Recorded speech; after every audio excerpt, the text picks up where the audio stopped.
रजनी को बचपन से ही पेंटिंग का बहुत शौक था। वो हमेशा से ही पेंटर बनना चाहती थी, पर उसके माँ और पिताजी ने उसको कभी भी इस चीज के लिए सपोर्ट नहीं किया और उसकी शादी नीरव से हो गई।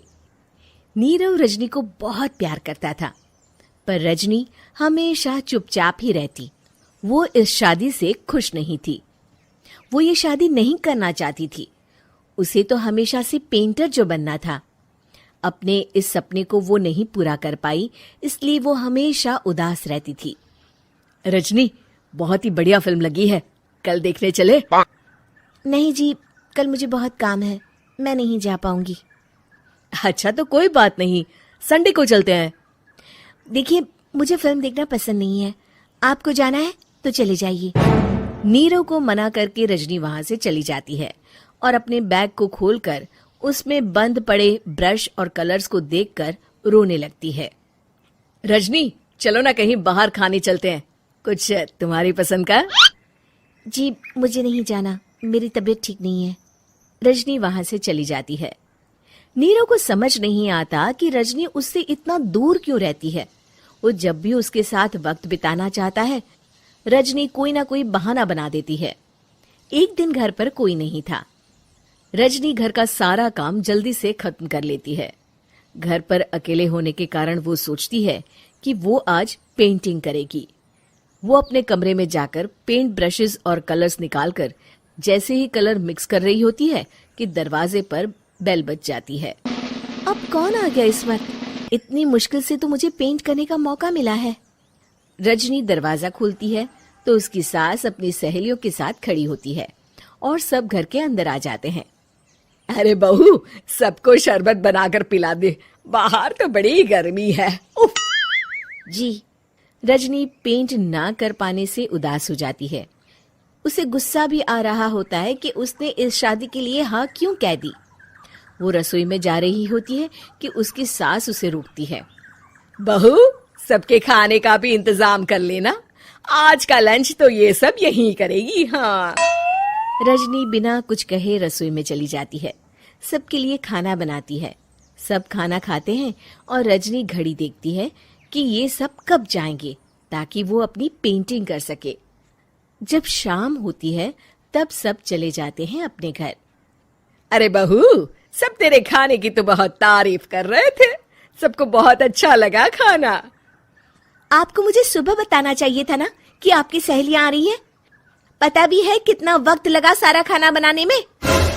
अरे बहू, तू ऐसे कैसे बात कर रही है मुझसे? तो और कैसे बात करूं? मैं इस घर की कोई नौकरानी नहीं हूं कि इतना काम करूंगी। रजनी अपने कमरे में जाकर दरवाजा बंद कर लेती है। शाम को जब नीरव आता है तो उसकी माँ उसे पूरी घटना के बारे में बताती है। क्या रजनी ने आपसे इस तरह बात की माँ? हाँ, और पता नहीं उसे क्या हो गया है, शाम से बाहर भी नहीं आई है। मैंने तो कई बार आवाज दी, खाना भी नहीं खाया उसने। तू ही बात करके देख ले बेटा। नीरव अपने कमरे का दरवाजा खटखटाता है। रजनी, दरवाजा खोलो, मैं हूं। रजनी दरवाजा खोलती है और फिर वापस जाकर अपने बिस्तर पर लेट जाती है। रजनी, माँ से बात करने का ये क्या तरीका है? मैंने कोई गलत बात नहीं की है। अरे तुम क्यों ऐसे बर्ताव कर रही हो सबके साथ? क्या तुम इस शादी से खुश नहीं हो? रजनी कुछ नहीं बोलती। अरे बताओ मुझे रजनी, क्या ये शादी तुम्हारी मर्जी के खिलाफ हुई है? हाँ, मैं ये शादी कभी नहीं करना चाहती थी। तुमसे क्या, मैं किसी से भी शादी नहीं करना चाहती थी। रजनी रोने लगती है। चुप हो जाओ रजनी, बताओ मुझे, तुम क्यों नहीं करना चाहती थी शादी? रजनी बेड के नीचे से अपने पेंटिंग्स, कलर्स, ब्रश, पेपर्स निकालती है। इतने में उसकी सास भी कमरे में आ जाती है। ये देख रहे हो, ये थे मेरे सपने। मैं पेंटर बनना चाहती थी, पर माँ पापा ने कभी सपोर्ट नहीं किया और मेरी शादी करवा दी। मेरे सारे सपने टूट गए। हर वक्त बस गुस्सा आता रहता है मुझे। मैं जानती हूँ कि आप लोगों की इसमें कोई गलती नहीं है, पर मैं क्या करूं, मुझे समझ में नहीं आता।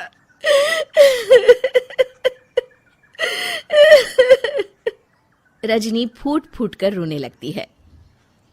मुझे माफ कर दीजिए, आप दोनों के साथ मैं बहुत बुरा बर्ताव कर रही हूँ। अरे रजनी बेटा चुप हो जाओ तुम। नीरव पानी लेकर आता है।